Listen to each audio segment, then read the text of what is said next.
Salut à tous, c'est Steven, et après vous avoir rapidement présenté l'iPhone 6 et l'iPhone 6 Plus, les deux nouveaux smartphones d'Apple sortis en 2014, je vous propose maintenant un test complet. Donc ça fait un petit peu plus de 2 jours que je les utilise quasiment toute la journée pour tester tout ça bien à fond.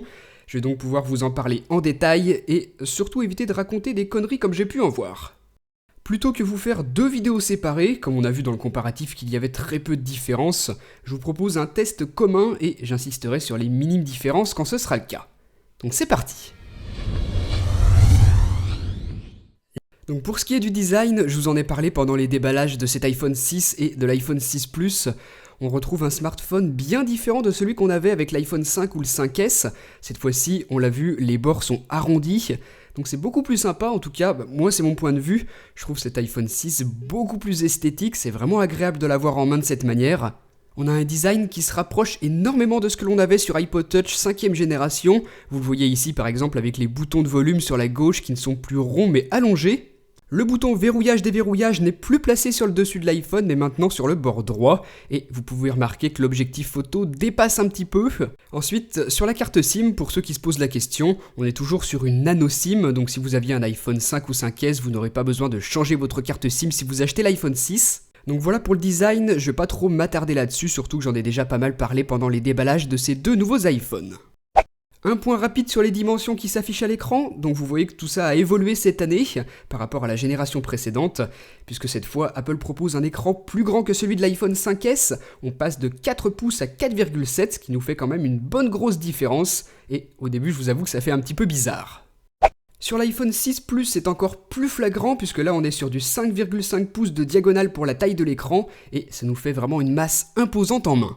Grâce à l'augmentation de la taille de l'écran, que ce soit sur iPhone 6 Plus ou iPhone 6, on gagne une rangée d'icônes sur l'écran d'accueil, et pour cette nouvelle génération, on a encore une fois avec Apple un sublime écran multitouch. Donc je vous le répète, vraiment de superbes écrans sur ces 2 nouveaux iPhones. On a une dalle Retina HD des 2 côtés, c'est l'écran haute définition d'Apple. Il est très lumineux avec un excellent contraste et c'est vraiment agréable à utiliser, aussi bien que ce soit pour la lecture vidéo comme ici ou pour regarder des photos. Je sais pas, naviguer sur internet, un petit peu tout ce que vous pouvez faire sur un iPhone, même pour le jeu, c'est vraiment appréciable.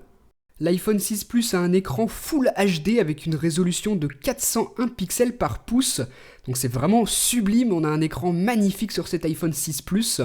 Celui de l'iPhone 6, je vous rassure, il est excellent aussi, mais il conserve la même densité de pixels que ce que l'on avait sur iPhone 5S, c'est-à-dire 326 pixels par pouce. Avec ces grands écrans, Apple propose une technique intelligente pour pouvoir utiliser son iPhone à une seule main. On peut double taper sur le bouton d'accueil pour rapprocher le haut de l'écran et l'atteindre avec son pouce. Toujours en ce qui concerne l'écran, et ça c'est uniquement propre à l'iPhone 6 Plus, le plus grand modèle, iOS 8 gère à présent la rotation de l'écran d'accueil, vous le voyez, vous pouvez comme ça tourner votre écran et ça pivote. Donc c'est vraiment sympa, et ce qui est intéressant c'est que ça fonctionne aussi à l'intérieur des applications. Regardez ici ce que ça donne dans les réglages. Vous voyez que j'ai un panneau à gauche et que j'ai le contenu de ma section sur la droite de l'écran. Je peux aussi faire défiler ici exactement le même modèle que ce que l'on retrouve sur iPad. Certains sites internet gèrent ce mode de fonctionnement, beaucoup d'applications aussi. Vous voyez ce que ça donne ici dans la météo, on a encore un affichage qui est quand même bien sympa je trouve. Ensuite, toujours en mode paysage, dans les notes ou encore dans l'application message, vous voyez que le clavier est différent, il propose beaucoup de nouvelles fonctions. Par exemple ici sur la droite de l'écran, vous voyez qu'on a de nouveaux boutons et surtout 2 que je trouve très pratiques, c'est ceux-là. Vous voyez que ça va vous permettre de déplacer votre curseur et ensuite par exemple rajouter très facilement du texte. Vous pouvez comme ça vous déplacer dans votre message. Ici sur la gauche on a une fonction de copier, de coller, on peut aussi avoir accès aux émoticônes ici. Donc voilà, vraiment un clavier super sympa avec ses nouvelles fonctionnalités. C'est un petit peu dommage que ce soit pas disponible sur l'iPhone 6, uniquement sur le 6 Plus. Je pense que ça aurait quand même été possible, mais Apple n'a pas choisi de nous le proposer. Comme l'année précédente, on est sur du 8 mégapixels pour la caméra arrière, capable de filmer en Full HD 1080p. Pas de 4K, Apple se le réserve peut-être pour la prochaine génération. Enfin, pour la caméra frontale, c'est encore du 1,2 mégapixels, donc caméra frontale que vous pouvez utiliser pour Skype, FaceTime ou encore pour prendre des selfies avec votre iPhone. Donc comme chaque année, on pourrait croire qu'Apple ne change rien et se contente de nous proposer la même chose, alors que pas du tout, vous allez voir. La caméra FaceTime, donc la caméra frontale, est plus performante, elle absorbe plus de lumière et ça compense les 1,2 mégapixels qui peuvent sembler un peu faibles. Le capteur de l'iPhone 6 inclut également la technologie qu'Apple a nommée Focus Pixel. C'est en réalité un système de détection améliorée des visages et un meilleur réglage de l'exposition. Donc ça se fait automatiquement, l'utilisateur n'a rien besoin de faire et ça donne au final des photos encore plus belles qu'auparavant. Autre grosse amélioration de l'appareil photo, la stabilisation. Les deux ont un stabilisateur automatique qui permet de réduire au maximum les risques de flou, mais l'iPhone 6 Plus est équipé d'un stabilisateur optique. C'est un réel plus en capture vidéo puisque cela permet de réduire au maximum les tremblements. Toujours pour la caméra, les deux iPhone 6 sont capables de capturer des vidéos à 60 images par seconde, et la fonction slow motion est poussée encore plus loin puisqu'on va jusqu'à 120 images par seconde pour l'iPhone 6 et 240 images par seconde pour le 6 Plus. C'est tout simplement excellent et je vous laisse d'ailleurs admirer ce que ça peut donner. Vous allez pouvoir faire de sublimes ralentis avec ces iPhone 6.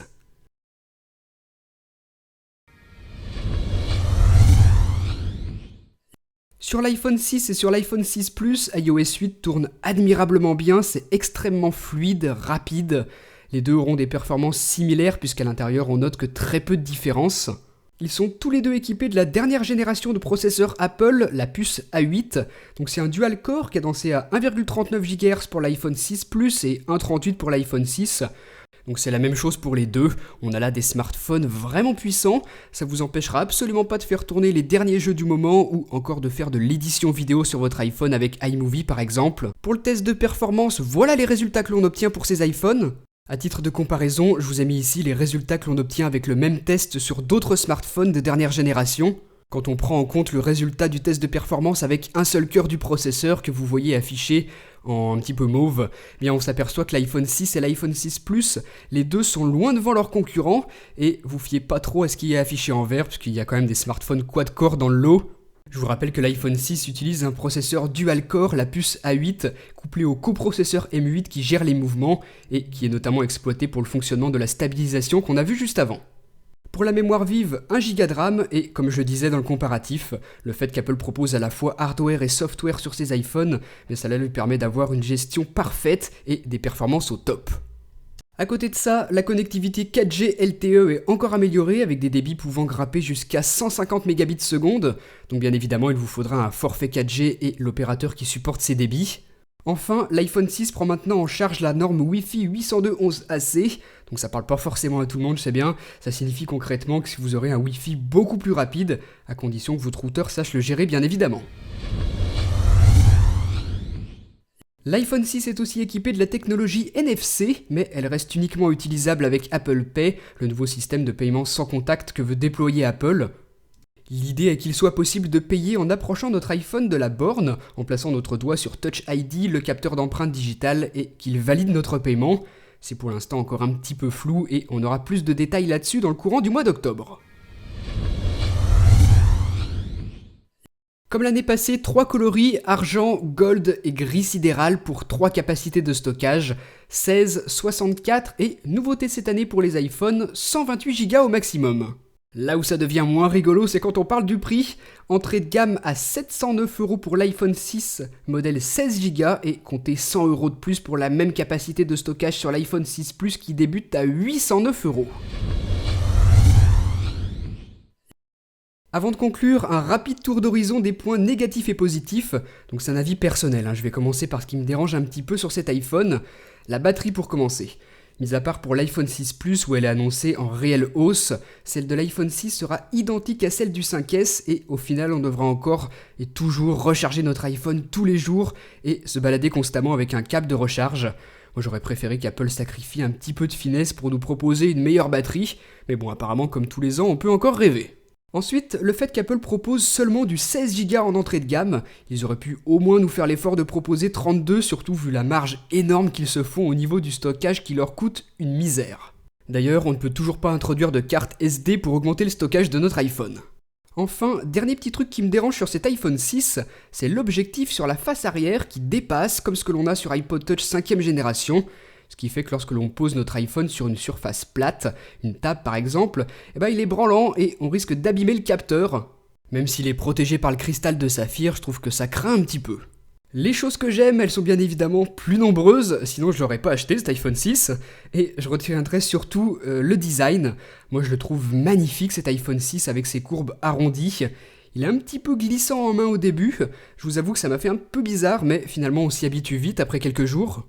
Ensuite, une plus grande taille d'écran. Donc moi je vous avoue que c'est quelque chose que j'attendais déjà l'année passée, j'ai été un petit peu déçu en voyant l'iPhone 5S avec la même taille d'écran que l'iPhone 5, mais cette fois-ci c'est bon, on a enfin cette augmentation que beaucoup d'utilisateurs attendaient.